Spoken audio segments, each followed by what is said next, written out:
Je m'appelle Maria, je suis mexicaine, j'ai 26 ans, je suis peintre et je vis à Bruxelles.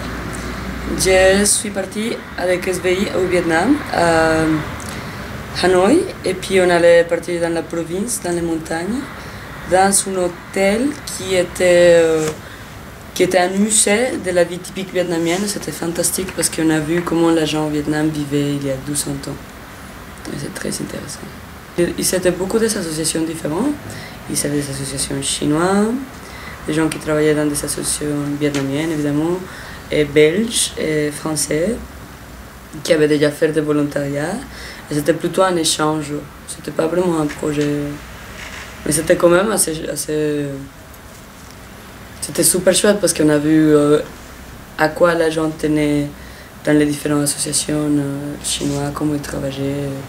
Et tous les jours, chacun devrait faire avec un groupe le déjeuner pour les autres. Du coup, comme ça commençait tôt.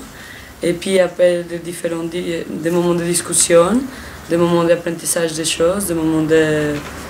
Moi, j'ai passé beaucoup de temps toute seule parce que j'adore dessiner. Du coup, chaque fois que j'avais une pause, je partais marcher, dessiner, rencontrer les voisins, boire des thés avec les voisins et dessiner. Et j'ai rencontré plein d'enfants pour le milieu de dessin parce que tu es dehors et du coup, la gens est curieuse de voir ce que tu fais.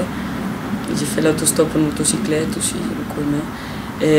Et aussi, l'énorme apprentissage de la différence culturelle. On a beaucoup parlé des différences culturelles, on a beaucoup parlé de différentes façons de faire, on a beaucoup parlé de la situation et la position des femmes dans de différentes cultures, de la violence. C'était très très chouette.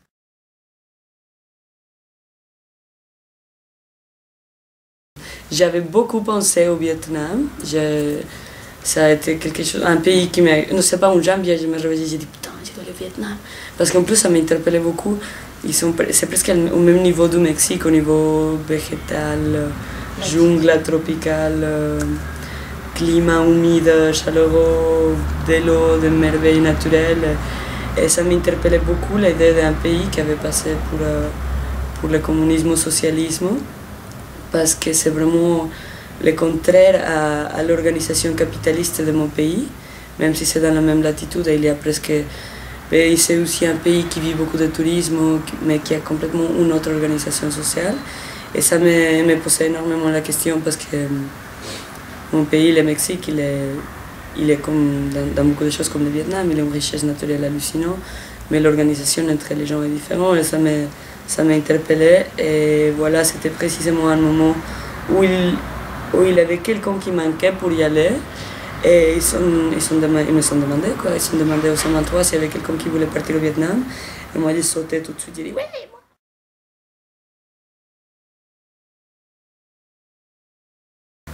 Peut-être que j'ai eu un choc culturel avec les Français. Parce qu'ils n'aimaient pas manger la nourriture de là-bas. Et ça me faisait vraiment... Dans ma maison, ma mère, s'il invite à manger quelqu'un, il ne mange pas, il ne peut plus revenir à la maison. Du coup, c'est vraiment quelque chose de... Au Mexique, c'est trop... La nourriture est trop sacrée. Bon, mais ça, c'est un... Si, ça, c'est peut-être un choc culturel.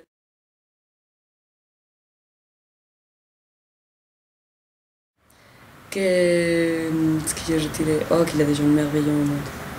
Mais surtout les filles vietnamiennes m'ont incroyablement impressionné. Leur intelligence, leur sérénité, leur organisation, leur discipline m'a plu énormément. J'aurais bien voulu rester vivre là-bas et donner des cours d'anglais ou d'espagnol. Je ne crois pas que c'est très utile l'espagnol au Vietnam, déjà ils sont fous, je m'imagine. Mais j'ai bien imaginé rester vivre là-bas parce que ça m'a trop plu la façon où ce très jeune groupe de femmes se réveillent hyper tôt et sont déjà tout planifiées. Leur façon de travailler, leur concentration. En plus que c'est une vie très saine. Ils ne boivent pas d'alcool, ils ne fument pas de tabac, ils se couchent tôt. C'est comme s'ils gardaient un côté très innocent, quoi. Qui leur permet aussi de faire les choses mieux, en fait. Nous, on est très habitués à consommer des choses qui nous détériorent sans nous rendre compte.